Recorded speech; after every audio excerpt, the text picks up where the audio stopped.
گناہ گار عورت۔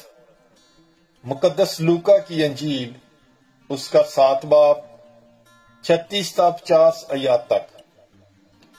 فریسیوں میں سے کسی نے اسے دعوت دی کہ میرے ہاں کھانا کھا، اور وہ اس فریسی کے گھر میں جا کر کھانا کھانے بیٹھا، اور دیکھو اس شہر میں ایک گناہ گار عورت تھی، جو یہ معلوم کر کے کہ وہ اس فریسی کے گھر میں کھانا کھانے بیٹھا ہے، سنگے مرمر کے عطر دان میں عطر لائی، اور اس کے پاؤں کے پاس روتی ہوئی پیچھے کھڑی ہو کر آنسوؤں سے اس کے پاؤں بھگونے لگی، اور اپنے سر کے بالوں سے پونچھ کر اس کے پاؤں کو مکرن چوما اور عطر ملا۔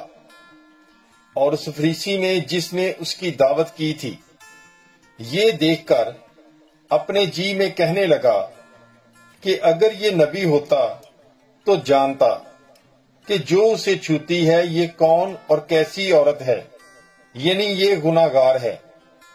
اور یسوع نے مخاطب ہو کر اس سے کہا کہ اے شمعون، مجھے تجھ سے کچھ کہنا ہے۔ اس نے کہا، اے استاد فرما۔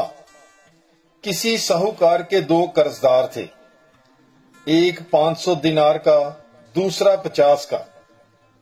جب انہیں ادا کرنے کا مقدور نہ رہا تو اس نے دونوں کو بخش دیا۔ پس ان میں سے کون اسے زیادہ پیار کرے گا؟ شمعون نے جواب میں کہا، میری دانست میں وہ جسے اس نے زیادہ بخشا۔ تب اس نے اس سے کہا، تو نے ٹھیک فیصلہ کیا ہے۔ اور اس عورت کی طرف منہ پھیر کر اس نے شمعون سے کہا، کیا تو اس عورت کو دیکھتا ہے؟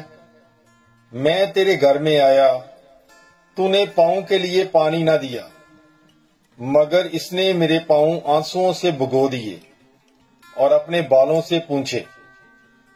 تو نے مجھے نہ چوما، لیکن اس نے جب سے کہ میں اندر آیا ہوں میرے پاؤں چومنے سے باز نہ رہی۔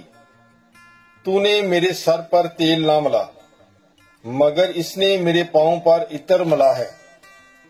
اسی لیے میں تجھ سے کہتا ہوں کہ اس کے گناہ جو بہت ہیں معاف ہو گئے، کیونکہ اس نے بہت پیار کیا ہے۔